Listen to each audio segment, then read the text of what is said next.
Hello, hi guys. Hello, hi everyone. Good to see you guys here. Okay, so before I start, if you guys can hear my voice, can you type one in the chat box just to make sure?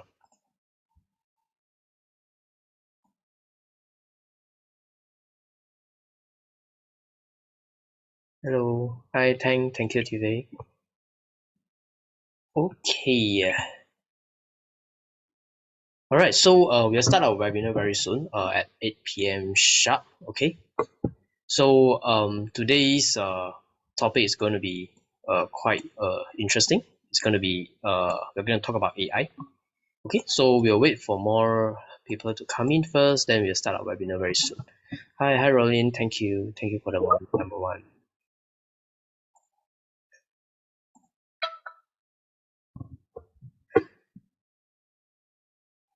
All right, so okay, so let me start do some introduction first. Okay, so today's webinar, the topic of today's webinar is finding gems in the AI universe. So we believe that in 2023 was the most topic that people are actually looking at is definitely AI, right? So today we have a very special guest. It's also an old friend of Investing Note as well. Then to talk about finding gems in the AI universe. So today's webinar is going to be 1 hour webinar, and we're going to talk about AI, and we're going to talk about discover global and regional AI innovators, and at last we're also going to talk about insights to the financial and the prospect and risk of some of these companies. Okay, so just a reminder, we have a Q&A session later too, so you can see the Q&A button down there.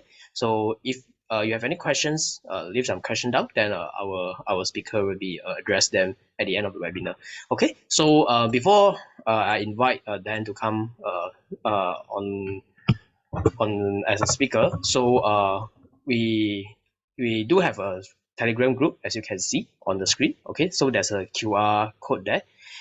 It's a stock market. It's called the stock market buddies, and we'll be sharing some of these Singapore stock market information and also some news from time to time. So Dan will be there as well. He's quite active in the group too. So if you guys are interested, scan on the QR code and join the group. Okay, so we'll see you over in the group as well. All right, so without further ado, I will welcome Dan to come and share for today's webinar. Yeah, Dan, over to you. Hey, hi, Daniel. Thank you. Thank you. Hello, everyone. Good evening. I hope everyone have their dinner ready. Okay. First of all, let me just share screen first. Okay, just give me a minute. Okay, first of all, I would like to thank the Investing Note Malaysia team for having me back again. This is probably my third or fourth webinar with the Investing Note Malaysia team this year. So I really hope you all find my webinar useful and helpful to you guys. Okay, so today we are going for this 1 hour webinar. It's called Finding Gems in the AI Universe. Okay. Okay, I don't want to waste too much time on myself, so I just do a very quick background on myself. So my name is Dan, D-A-N. Okay, presently I'm actually a trading rep, a reminder, or a stockbroker, as you all might know, with Phillip Capital in Singapore. Okay, I'm also a SGX Academy speaker, and I have been in this industry for about 22 years. Okay, because I joined Phillip Capital in 2001. So that will make me, yeah, this is actually my 22nd year here. Okay, so I mainly do traditional stockbroking, security advisory, meaning I provide advisory service to my client on securities, and I also do onboarding of managed account. So as you can see, right, I work very with retail investors. Okay, so I really hope that today's webinar is very relatable to you guys as retail investors. Okay, so I will not waste too much time on myself. You can find out more about me at my profile page in this Investing Note here, and my company profile page here. Okay, do check out my Facebook page as well, and if possible, please follow, like, and share. Okay, I post there regularly as well. Okay, general disclaimer. So for today, right, all the views and opinion being expressed is solely my own. It's not a representative of any financial institution or any organization. Okay. In this webinar, I'll be sharing some stocks as well, but do take note that all these stocks are all for educational and sharing purposes.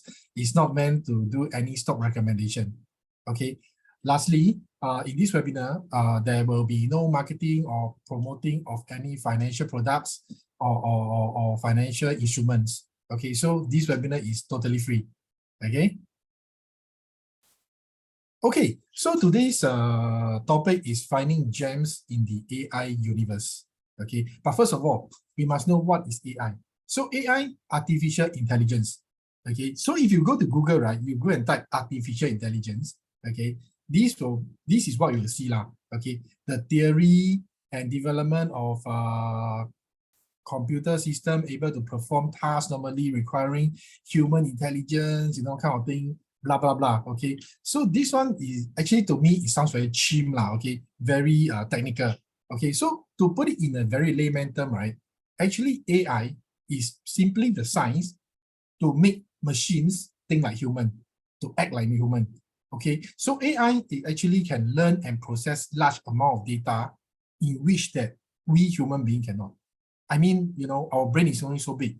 Even for a genius, right, there's only so much data that our brain can process at any point in time. Okay, but for AI, it's different. They can process a large amount of data, so much more than what a human brain can.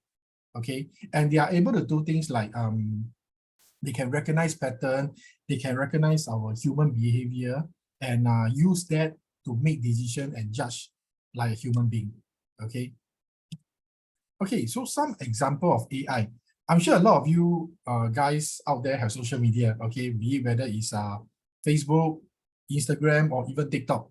Okay, let's take the example of Instagram. Okay, so how does AI work in Instagram? So if you notice, right, in Instagram, okay, the post you like and the account that you follow, right, okay, it could be related to a topic, like for example, to eat, to makan.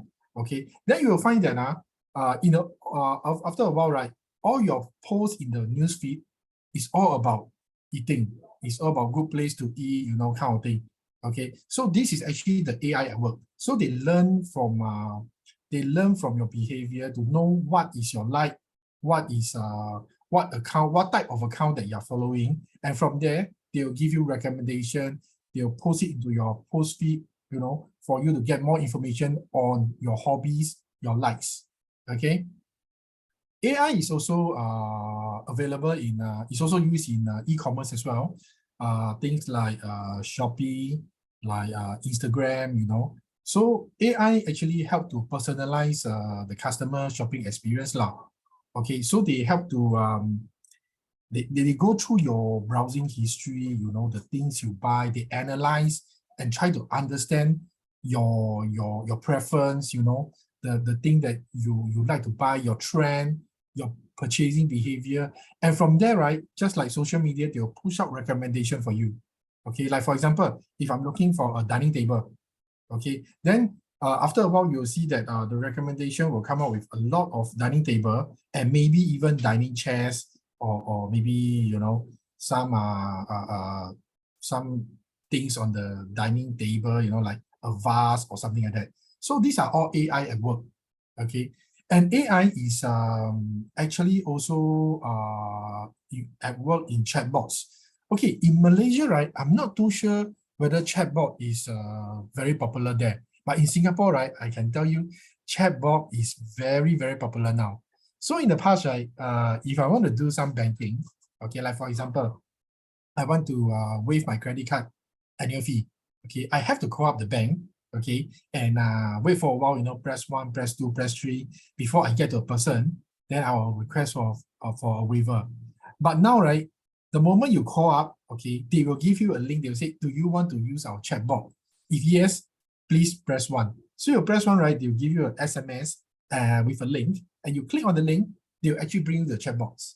Okay, so chatbots, right, now the chatbots, right, they have already built a database of answers. Of course, it's answers to simple query lah. Okay, so that you don't have to go through the phone, and wait for 20 minutes, 30 minutes, sometimes as long as 45 minutes to reach a live person. Okay, so let's say, for example, if I want to do a credit card waiver, annual fee waiver, okay, so I can just go to the chatbot and type credit card waiver, okay, key in some personal data, and they will tell me whether my credit card is waived or not. Okay, if I want to say find out about certain promotion, I just type promotion in the chatbot, and all the answers will come out. Okay, so now chatbot, right, they have already been using AI already, and is already gaining traction in Singapore. Okay, as almost all the 3 banks in Singapore, they are using chatbots. Okay, not only banks like, in fact, our telecom company like Singtel, StarHub, they are all using chatbots. Okay, so these are just some example of AI. Okay, so what are some of the AI stocks that you can think of? Okay, offhand, right, I believe a lot of you will tell me NVIDIA. Okay, actually, you are right lah, because what happened is that NVIDIA has been the face of AI in the last 1 or 2 years. Okay, mainly because they have this first mover advantage. Okay, the reason why NVIDIA is leading the AI market, or rather leading the AI team, is because they have actually gone into R&D on the AI chip way before the AI wave come in. Okay, so they already have a first mover advantage. Okay, but having said that, right, it doesn't mean that all other chip makers are not doing their job. Okay, in fact, a company like Intel, AMD, IBM, just to name a few, right, they are also producing chip that can be used in AI application.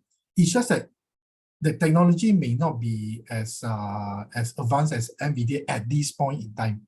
Okay, because maybe they move out late lah. When the AI wave come in, then they start to do R&D and things like that. Okay, so they are slightly late to the game than NVIDIA, but that doesn't mean that they are not inside the AI universe. Okay, so in the AI universe, right, mainly we can categorize it into 2. Okay, the upstream and the downstream. Okay, for the upstream, we are looking at the chip makers, which I have just mentioned. Okay, and on the downstream, right, we have these AI tools and these cloud storage and cloud computing companies. Okay, so while the chip maker is making the chip to put inside the AI tools, or as we know, the AI bots, okay, the AI bots and the cloud computing company actually provide services to the end user. So there's an upstream and the downstream. Okay, and in this downstream, right, in this AI bot, right, I think the most famous would be ChatGPT, okay, which is developed by OpenAI. Okay, OpenAI has many famous investors, okay, but one of them is actually Microsoft. Okay, so Microsoft is in the game as well. Okay, just to give you another few example, like for example, for Google, right, they have Google Bot, okay, BARD, okay, then they are AI bot. For Baidu, they have these Ernie bot, okay, ERNIE, Ernie. And for Alibaba, they have these 统一天文. Okay, I'm not too sure whether you all heard of it, but you all can go and Google it lah. TONGYI QIAN WEN. Okay, so these are the company and many more others that have that are already having these AI bots working already. Okay, so AI universe is very big. Okay, of course, just now I mentioned, right, AI, they need to process a large amount of data. Okay, so obviously they will need cloud computing and cloud storage. I mean, to process something, you need a cloud computing, right? You need to have a computing system in order to process the data. Okay, and you need a cloud storage to store the data. Okay, so that when you ask an AI bot, say for example, what is the best nasi lemak in KL? Okay, then they can within a few seconds give you the answer. Okay, and the answer, which is the data, is actually being stored somewhere. Okay, so the company that's doing all this storage, okay, doing all this processing, are also in the AI universe. Okay, these are just some of them: Amazon, Adobe, and many others. Okay, So these are the more famous names. But what about closer to home? Okay, okay. I'm not saying that the company that we just mentioned is no good. Okay, in fact, they are very good. Okay, if you are looking from the perspective of AI, right, those companies are probably nearer to the frontliner. Okay, is in the front line of the AI universe. However, we must note that today's topic is finding gems in the AI universe. Okay, gems meaning some of the stocks or some of the companies that have been flying under the radar. Okay, that is what we call gems lah. Okay, and why closer to home? Okay, I believe a lot of audience here are all retail investors. Some of you have already been investing in the US market. However, everyone is different. I believe there's also a lot of retail investors who have a full-time job. Okay, you have your work commitment. Okay, for those retail investors who have boyfriend, girlfriend, husband, and wife, or even partners, you need your couple time. Okay, for those retail investors who have family, you have family commitment. So you may not have the energy or the time to monitor the US market every night, especially now that daylight saving is coming. Okay, so in October, right, US market will be opening at 10:30 p.m. So imagine even if you were to monitor just the first half of the US market, you could go all the way to 1, 2 a.m. And you need to wake up probably at 6 a.m., 7 a.m. to work the next day. Okay, so for these group of investors, okay, if US market is too taxing for you, perhaps you can look at something that's closer to home. In this case, Singapore lah. Okay, because I'm a broker in Singapore. Okay, so I know the Singapore market very well. Okay, but if you find a company in Malaysia that have a similar profile to what I'm going to share later, perhaps you can take a look at them mostly. Take a look at them as well. But in this webinar, I'll be mainly sharing on the Singapore market lah. Okay. Okay. So just now I mentioned, right, in the AI universe, we have the chip makers and we have the cloud computing. Okay. But do we have big chip makers of the size of not say NVIDIA, even of Intel, of AMD in Singapore? Okay, or probably in Malaysia, or even in South Asia? Okay, I don't think we have, right?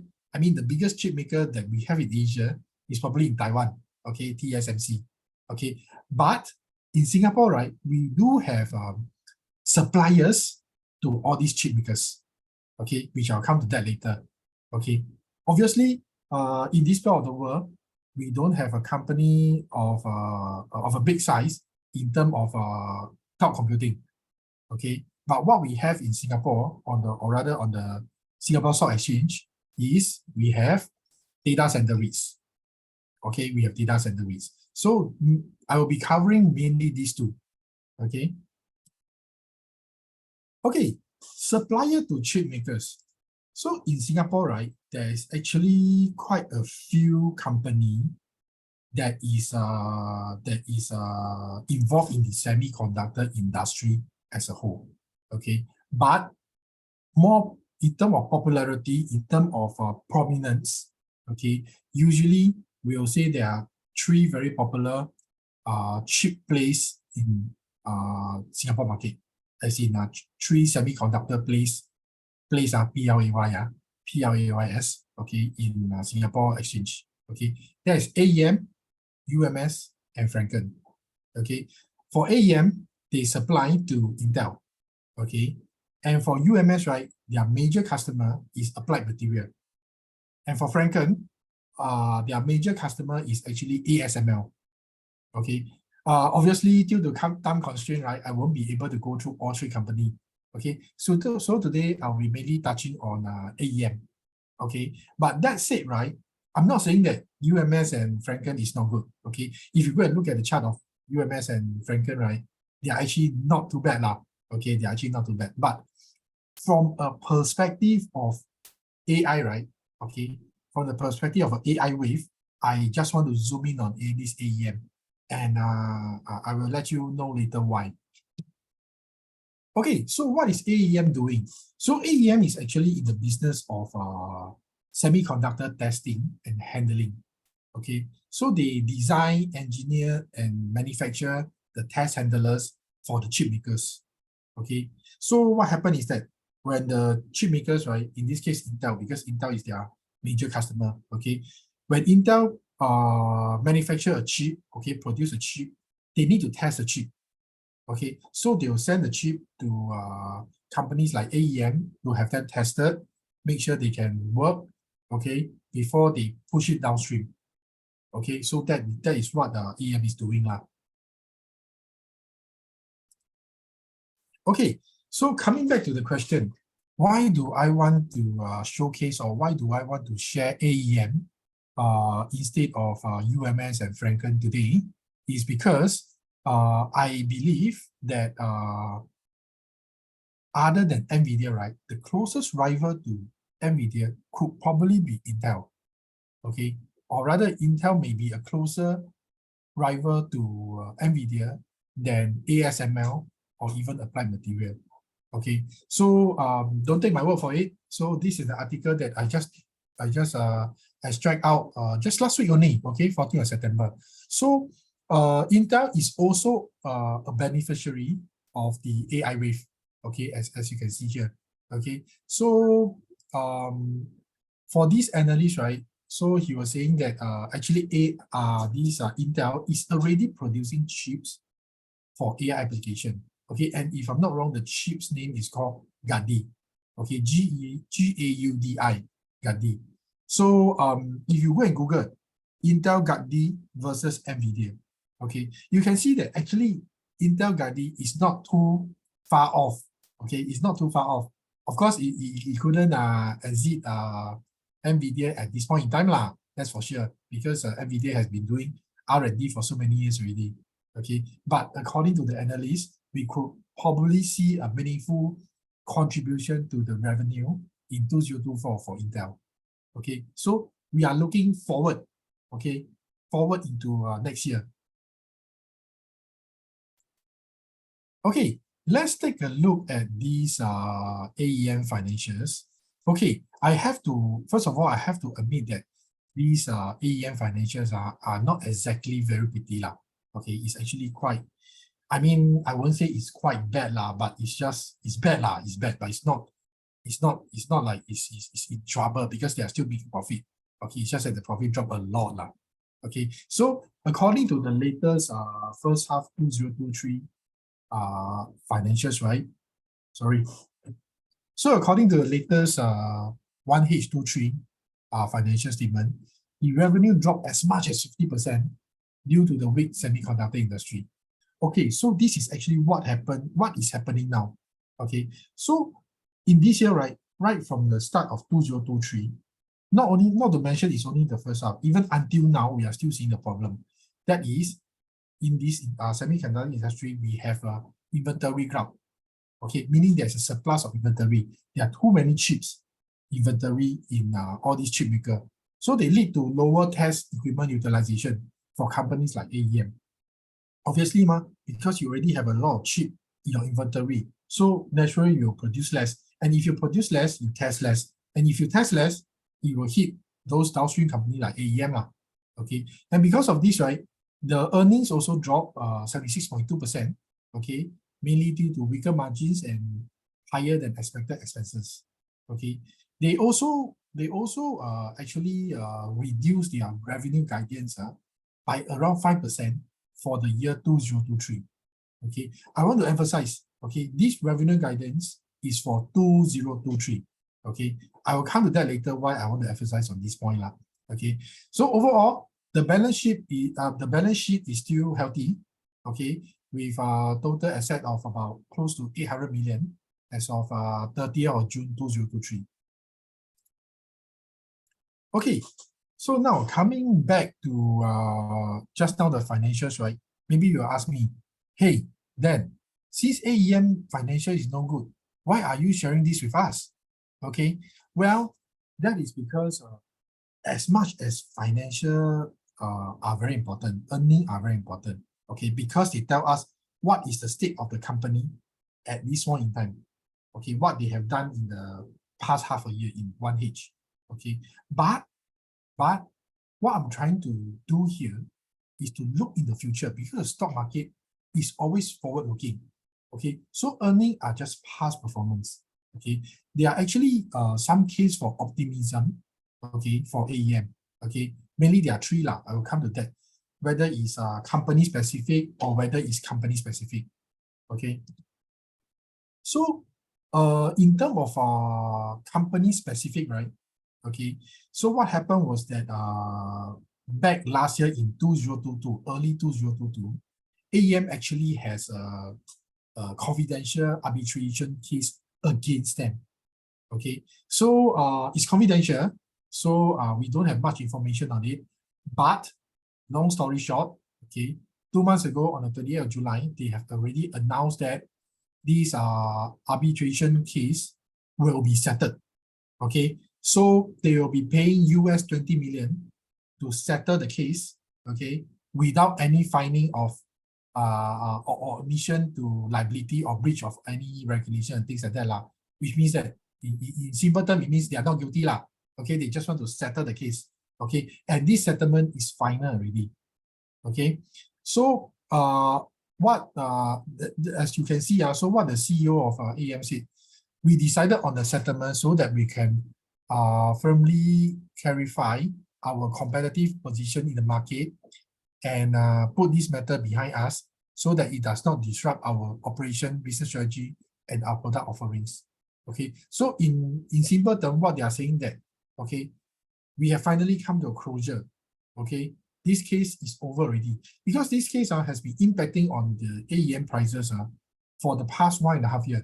Because every time there is good news on Intel or even on the industry, right, people will start to think that, oh, they still have an arbitration case in hand. Okay, so they always have this concern, this worry.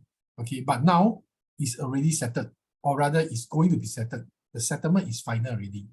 Okay, so the negativity news is already being priced in. Okay, so you can see, right, when they announced this arbitration settlement case, right, the share price actually dropped very sharply. Of course lah, because US 20 million is not a small amount. I mean, yes, their balance sheet, they have more than, or rather they have a close to 800 million Sing dollar there, but still US 20 million dollar is quite a big amount lah. Okay, so we see a sharp drop in the share price. However, okay, when the first half 1H23 result came out, just now I shared with you, right, the result was quite bad. Net profit dropped 76%, revenue dropped 50%. But what happened to the share price? They actually went up. Okay, meaning that the market has already priced in all the bad news. Okay, they have already priced in this arbitration case, and the reason why the semiconductor is very weak in the first half is already being priced in. Okay, why do I say the weak semiconductor in the first half? Because what happened is that if you go and Google semiconductor outlook in 2024, okay, a host of answers will come out. Okay, and most will tell us the same thing. That is, they are expecting a 2024 recovery in the semiconductor industry. Okay, so I pull out this let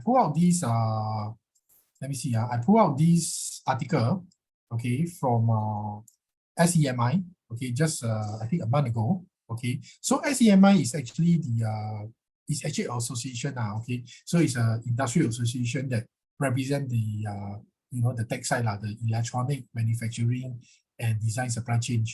Okay, so they have more than 3,000 members and 1.3 million professionals worldwide. Okay, so it's actually a very big association. So based on these SEMI, right, they were saying that the semiconductor industry, okay, is still seeing a near-term headwinds. Okay, but they are on track for recovery in 2024. Okay, so what is the headwinds? The headwinds is what we have just talked about just now. Okay, that is the supply glut. Okay, so now there's a oversupply of chip. I won't say oversupply. I would just say that there is a lot of chip in the inventory. Okay, so they need to clear the inventory before we can see the chip maker producing more chips now. Okay, so they need to clear the inventory. So the near-term headwinds is still here. Okay, even even until now, I would say. Okay, but according to them, right, all the market indicators are meaning the data that they collected, right? It points that the industry, the semiconductor industry, is poised for a recovery in 2024. Okay, so all segments are projected to log year-on-year increase in 2024, with electronic sales probably even surpassing its 2022 peak.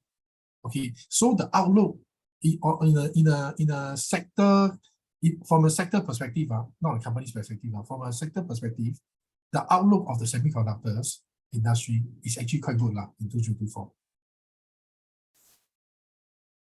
And having said that, right, there's also one reason why we should be optimistic about AEM. So this is more company specific. Okay, it's a company specific news.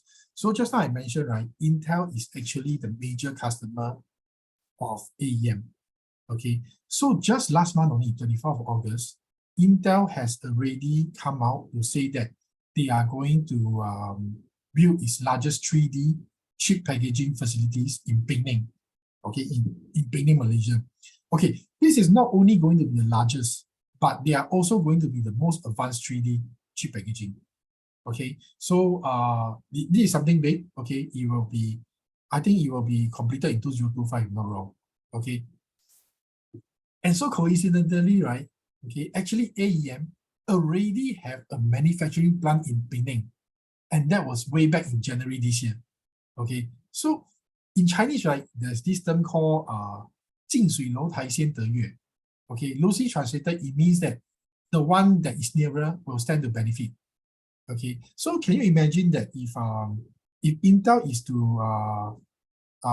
to pack their chip in Penang, okay, their latest and most advanced chip in Penang, okay, they want to test the chip. Who would they look for? Obviously, AEM have a very high chance of killing the business because of the close proximity. Okay, and this is also one reason why I want to highlight AEM today Okay. Okay. Having said all this, right? Okay, we must understand one thing. Okay, the stock market is never a sure win. Okay, there's no guaranteed win in this world. Okay, for everything, right? What we can do, okay, I mean, we are only human beings. So what we can do is we can use whatever information that is available at this point in time to form an informed opinion, okay, or an informed decision. Okay, but we cannot predict the future. I mean, I don't have a crystal ball. Okay, so whether you invest in shares or you invest in whatever instrument, unit trust or whatever, okay, there's always a risk factor. Okay, so for all AEM, there is a few risk factor here. Okay, one of them being the Sino-China chip wars. Okay, so I believe most of you might have heard, I think about a year or two ago, US actually banned Huawei, okay, in US. Subsequently, US banned the sales of chips to China, okay. And in retaliation, right, China banned Micron's chips in some of their key infrastructures, okay. And most recently, just I think about 3 weeks or 2 weeks ago, China banned foreign device in their government agency. So you can see that there is a tit for tat chip wars going on. Okay, but the consolation is that this time around the impact doesn't seem to be so big Okay, if you all remember, right, when US banned Huawei about a year ago, the whole market dropped.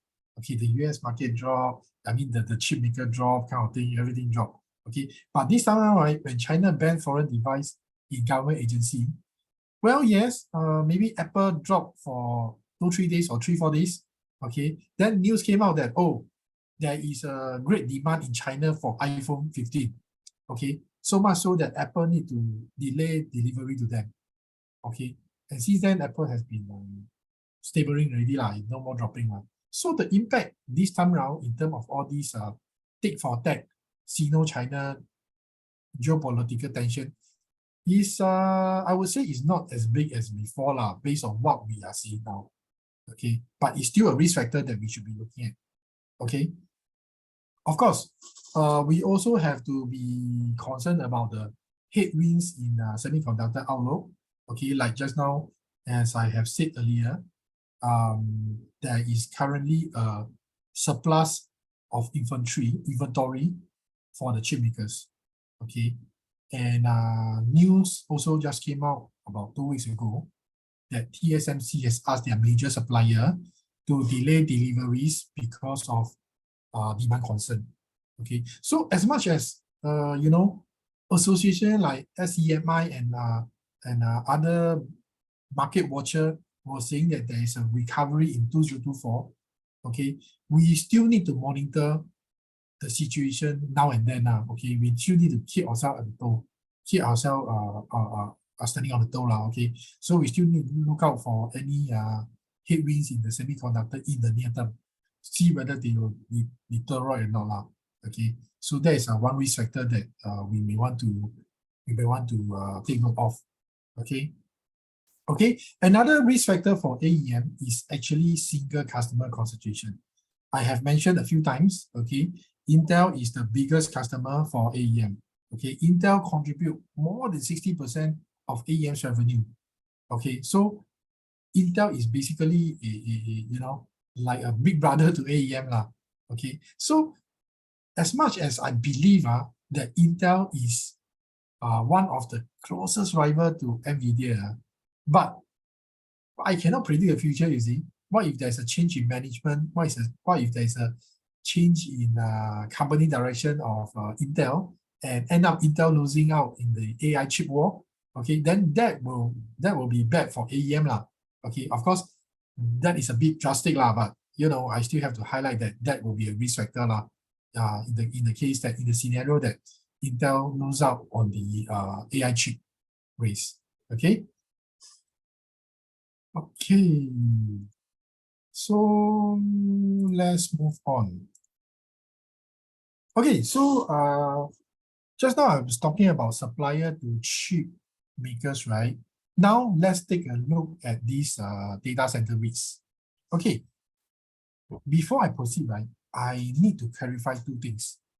Okay, first of all, okay, today's topic is finding gems in the AI universe. So I'm actually looking at data center risks through the lens of artificial intelligence. Okay, I'm not saying that data center risk is the best REIT. Okay, it is better than a retail REIT, better than a hospitality REIT, or better than an office, or better than a healthcare REIT. Okay, I'm not saying that. Okay, but I just want to highlight the data center risk because of its link to artificial intelligence. Okay. The second thing I want to highlight is that data center REITs, after all, is still a REITs. Okay, so REITs are currently experiencing a lot of headwinds. Okay, in fact, REITs has been dropping for almost 1 year already, and the drop is quite significant, mainly because of the high interest rate environment. Okay, let me explain why. Okay, so in brief, right, in a nutshell, right, REITs by regulation, they need to pay out 90% of their net profit to all unit holders. Okay, this is a must. Okay, so actually REITs are very poor. Okay, so the way they can only survive is that they borrow from the bank. Okay, so when interest rate goes up, right, it will eat into their operating costs. The loans, interest on the loans kind of thing. So the expenses, or rather the cost, will go up. And that's impacting on the REITs price. And this phenomena, right, is also impacting on data center REITs as well. Okay, so this is one thing to take note on these data center REITs before I go into these the details of it lah. Okay, so these are the two things that you need to know.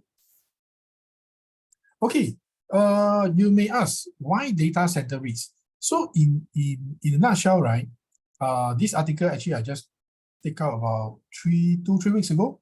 Yeah, about 3 weeks ago lah. Okay, so data center Singapore REITs has been under the spotlight as investors has been looking for ways to ride the AI wave.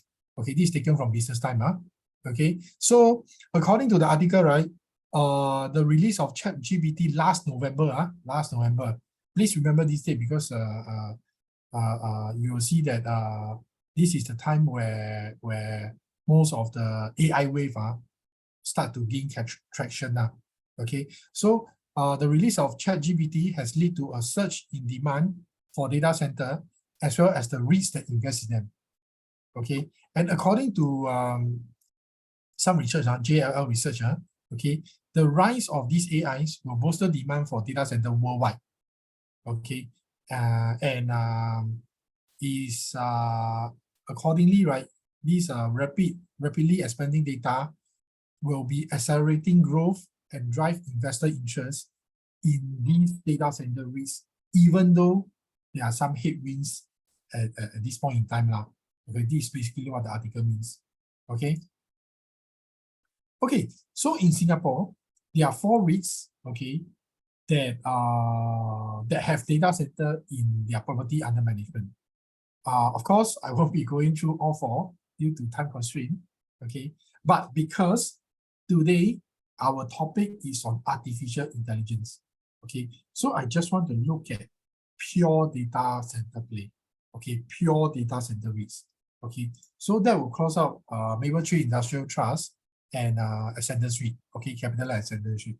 I'm not saying that MIT, Mapletree Industrial Trust, and these Ascendants are no good. Okay, it's just that in line with this topic, okay, solely on AI, okay, I just want to concentrate and stay within the concept of AI as much as possible.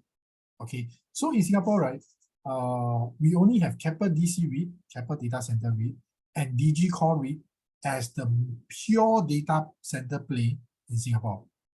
Okay, however, it's good to note that for DG Core REITs, right, is actually a US REIT.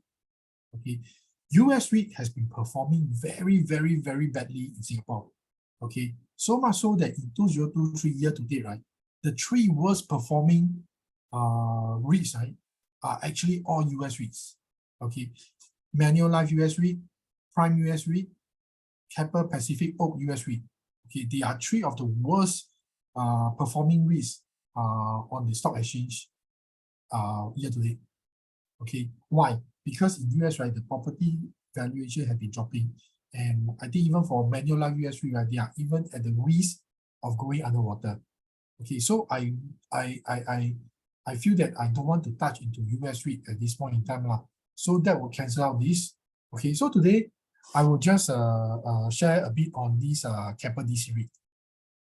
Okay, so what does Keppel DC REIT do? Okay, so Keppel DC REIT, right, they actually invest in properties that are primarily used for data center purposes. Okay, and they are listed on the exchange in 2014, so they are not a new REIT. Okay, they have been around for quite a number of years, 9 years to be exact. Okay, as the first pure data center REITs in Asia. Okay, now they are not the only pure data center REITs, but they are still one of the few pure data center REITs, you know, in this part of the world. Okay, and for REITs, right, they always have to have a sponsor. Okay, and their sponsor is actually Keppel Corp. Okay, for those of you who have attended my webinar with Investing Note Malaysia earlier part in the year, right, I've actually touched on Keppel Corp quite a few times, extensively, in fact, and in detail. Okay, so if you want to rewatch it, you can actually find the video on Investing Note YouTube page. Okay, and search for it. Okay, so they are managed by a very strong sponsor in Keppel Corp. So in short, Keppel Corp is actually a very big conglomerate in Singapore. Okay, which have many business telecommunication, property, risk management, and everything. Okay, and of course, Keppel DC REIT have the usual REIT characteristics. Okay, just for the benefit of those who are not very familiar with REITs. Okay, 2 main characteristics of REITs is that, number 1, they need to pay out 90% of their net profit to all unit holders.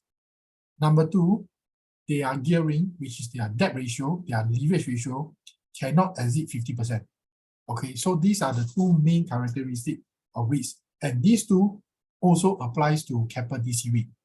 Okay, and for Keppel DC REIT, right, they pay out distribution 2 times a year. So the estimate dividend yield is about 4.6% plus minus lah. Okay, so I have actually pulled out the distribution history for the past 3 years. So as you can see here, right, in 2020, they pay out 9.71 cent. Okay, in 2021, they pay out about 9.85 cent. Okay, and in 2022, they pay out about 10.21 cent. So you can see that their payout every year is pretty consistent. Pandemic or no pandemic, their payout has been very consistent, and that could act as a buffer against any near-term headwinds. It means that even if the counter is not performing, at least you stand to get a lot of you stand to get a decent or a better or a good yield on the investment. Okay, remembering that for REITs, right, they need to pay out 90% of their net profit to investors, okay, to their unit holder. Okay. Okay, now let's take a look at these Keppel DC REITs financials. Okay, they are much better than AEM. Okay, that's for sure. Okay, but of course, you know, they are not like making like 50%, 60% kind of thing lah, which is natural. Okay, because as I mentioned earlier, right, REITs are usually more stable. You don't see exponential growth or overnight. Okay, why? Because they are poor. What? They pay out 90% of their net profit to unit holder already. So where their money come from? If they want to acquire a new property, right? They want to expand, right? They need to either borrow from the bank, okay, or borrow from the market in the form of equity financing, meaning right issue, okay, or preferential offering. Okay, so their result, as you can see here, the revenue is up about slightly more than 3%. Net property income is also more than 3%. The DPU slightly increased by 0.003, so it's very minimal. Okay, but if you compare this to the risk in general, okay, the risk sector in general, this set of results is actually very resilient already. Okay, it's actually very resilient already. Okay, for REITs, right, one very important metric that we look at is actually portfolio occupancy. Why? Because as I mentioned earlier, so how does a REIT work is that they buy a property, okay, they rent out the property, they collect the rental, minus off all the expenses, and pay 90% of whatever is left to the unit holder. Okay, so a high portfolio occupancy means that the tenant is always there.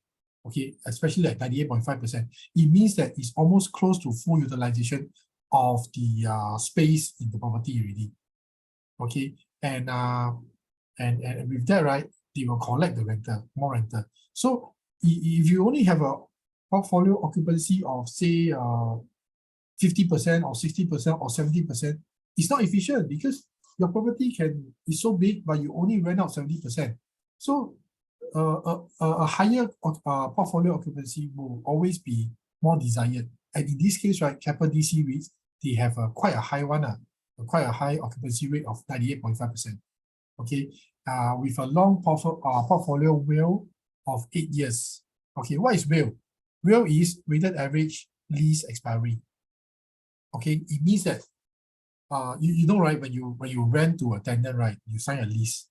Okay, so on a weighted average basis, right, the lease expiry is about 8 years. 8 years is pretty long. Okay, why? Because you know, if you are renting an office space or whatever, right? If you're renting an office space, it's easy for the tenant to move office because they just need to move the employee over, maybe a few computers or some document over. Okay, but for data center is different. Data center consists of a lot of datas. Okay, a lot of data, a lot of servers. Okay, so it's not easy to just move the server. Okay, not only that because it's big and bulky but also because servers take up a lot of electricity. So it's hard to find another place that is big and, you know, can provide, have a high power output to support the server. So I'm not saying that there isn't any, but it's not easy. That is why usually for data center, right, their lease expiry is slightly longer. Okay, so they have a low gearing of about 36.3%. Okay, just now I mentioned, right? Gearing ratio is actually their debt ratio, or rather their leverage ratio. Okay, maximum they can go to is 50%. So now they are at 36.3%, meaning there's a lot of headrooms for them to maneuver if they ever need cash. Okay, they can still borrow because there's still a 17.7% headroom for them to borrow. Okay, and out of these debt, right, these are 36.3%, or rather out of this debt, right, 73% of them are already rate hedge. Rate hedge meaning that they are already fixed on the interest rate through these what we call interest rate swap. Okay, so a high rate hedge, right, doesn't mean that they are not affected by the high interest environment. It simply means that the impact of these high interest rate on the risk itself is slightly lesser. Okay, why? Because they already fixed the rate. Like for example, this as I written here, the average cost of debt is about 3.1%. So outside maybe the rate is about 4 or 5%, but they already fixed the rate at 73% of the borrowing is already fixed at 3.1%. So no matter how the rate move, they will still be paying 3.1%. Okay, for a few years lah. Okay, so just now I mentioned, right, REITs survive on bank loans. Okay, for every bank loans, right, there is always an expiry, and when the bank loan expire, you need to refinance, and this is where the difficult things come in. So if you refinance when the interest rate is high, then your cost will go up. Okay, but good news for Keppel DC REIT is that they have already completed all the refinancing of all the debt that is due this year in 2023. Okay, with bulk of the debt that is due in 2026 and beyond. Okay, meaning to say that they will, not say they will only, they might run into trouble if we still see a very high interest rate environment in 2026 and beyond. Okay, because the bulk of the debt is going to be due in 2026, though they may need to refinance in like 2025 or 2026, closer to the date. Okay.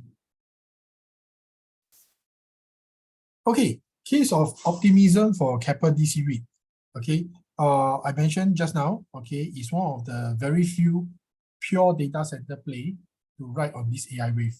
Okay, as I mentioned earlier, okay, AI is about,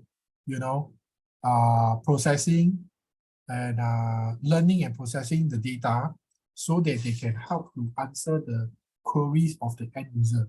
Okay, and in order to process this data, right, this data have to be stored somewhere. Okay, they don't just plug from the sky, it have to be stored somewhere. Okay, so data center REITs is one of the key beneficiary, okay, that has been flying under the radar in this AI universe. Okay, another case of optimism is that Keppel DC REIT is also well diversified geographically. It's not like, they are only operating in Singapore. Okay, so I have a chart here with me, taken out from their website. So you can see that other than Singapore, right, they also have data center in Australia, Malaysia, China, and many parts of Europe. Okay, and for this China, right, this Guangdong Data Center 3 is one property that they just recently purchased. Okay, healthy capital management. Okay, I mentioned just now, gearing ratio 36.3%. Okay, with 73% rate hedge. Okay, so they are likely to weather the high interest environment now. Okay, and okay, this just to sidetrack a bit lah. So yesterday, right, during the FOMC meeting, okay, they were saying that it will be longer for higher rates going forward. Okay, we might see one rate hike in November. Okay, and we might see fewer rate cuts in 2024. Okay, that's what Powell say. Okay, so yes, it's taken as negative. Okay, because there is fewer rate cut in 2024. But the keyword here is rate cut. Okay, although there are fewer rate cut, okay, it's still a rate cut.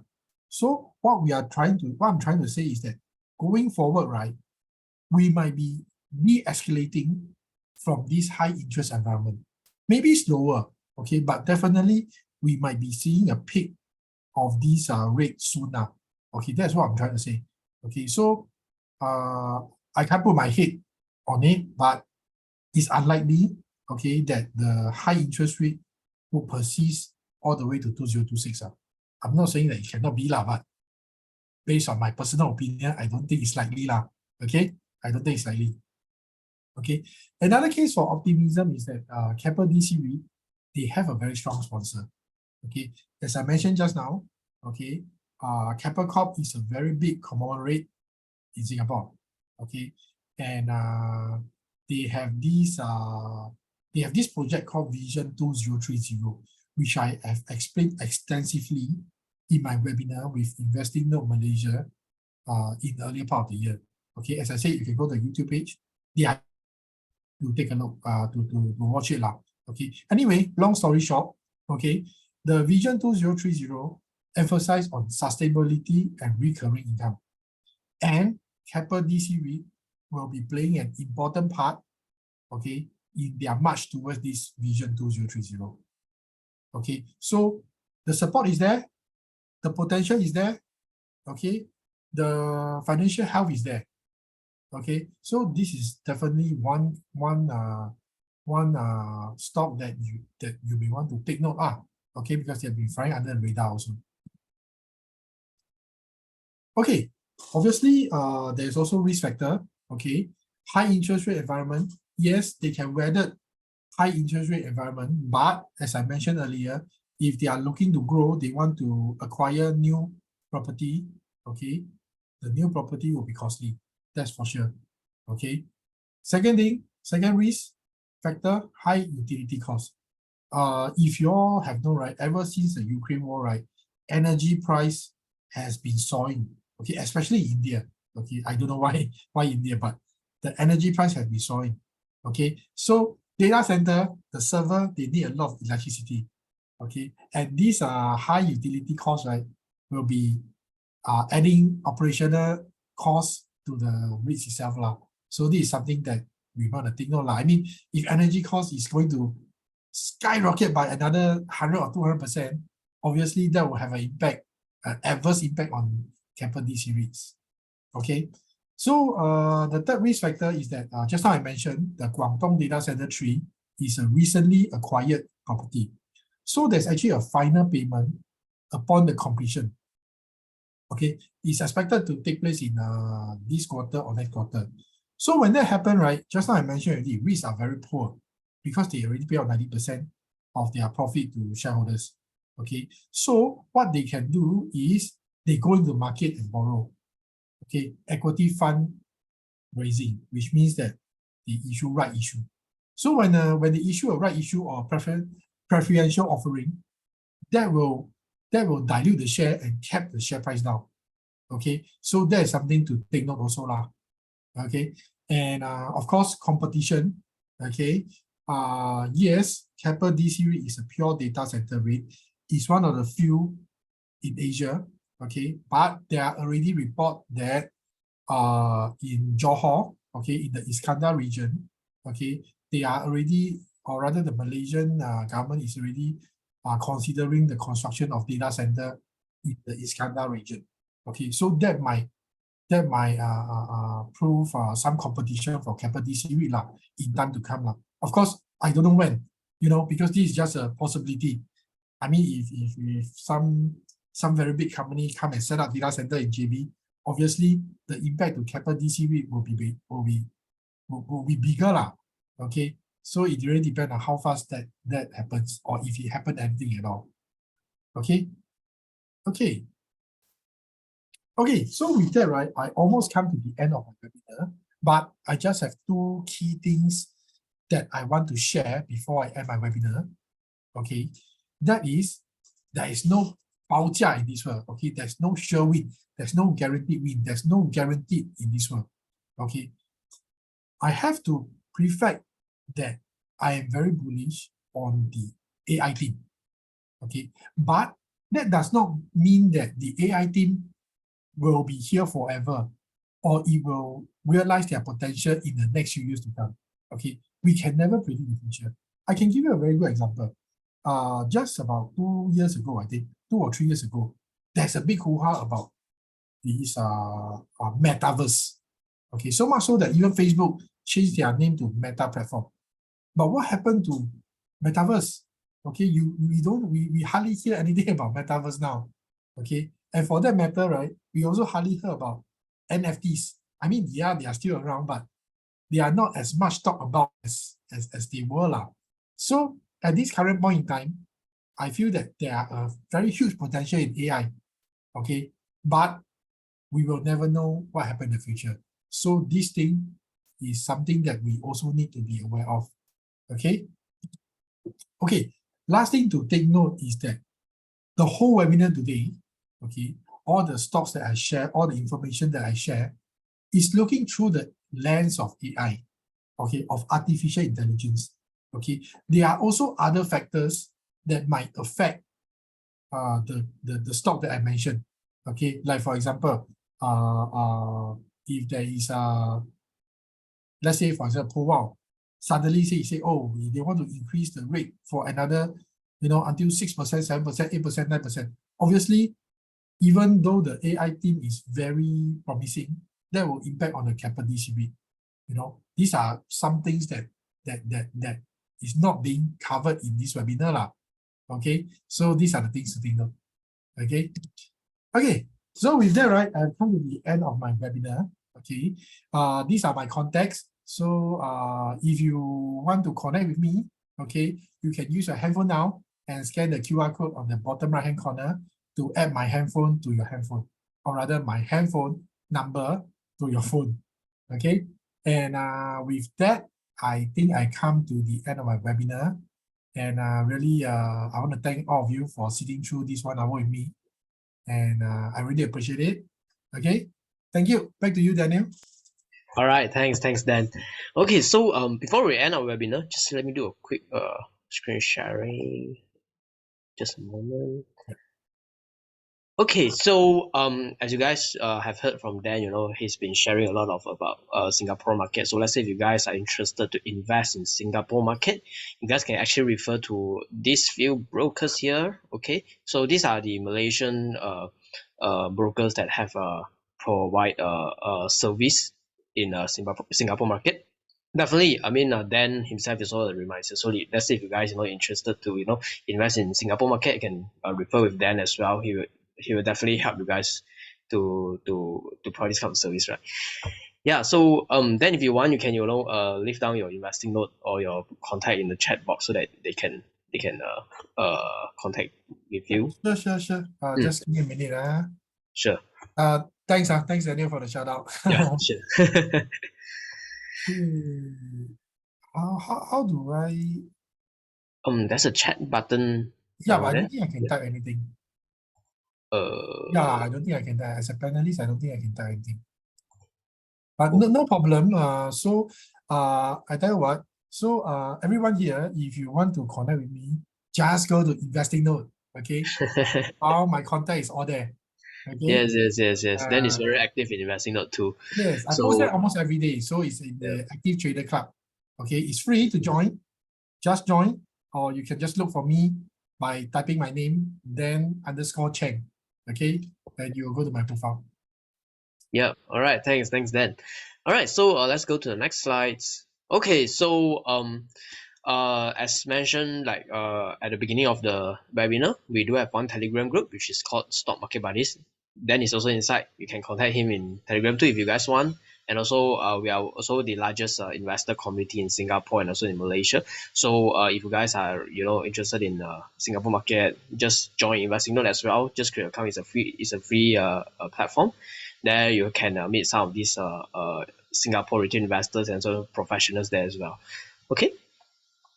All right. With that, I think we have come to an end for our webinar tonight. So I'd like to thank Dan for sharing the interesting topic today, and also with our participants. Okay. So thank you for joining, everyone, and we'll see you on the next webinar. All right. Thank you, everyone. Thank you. Bye bye.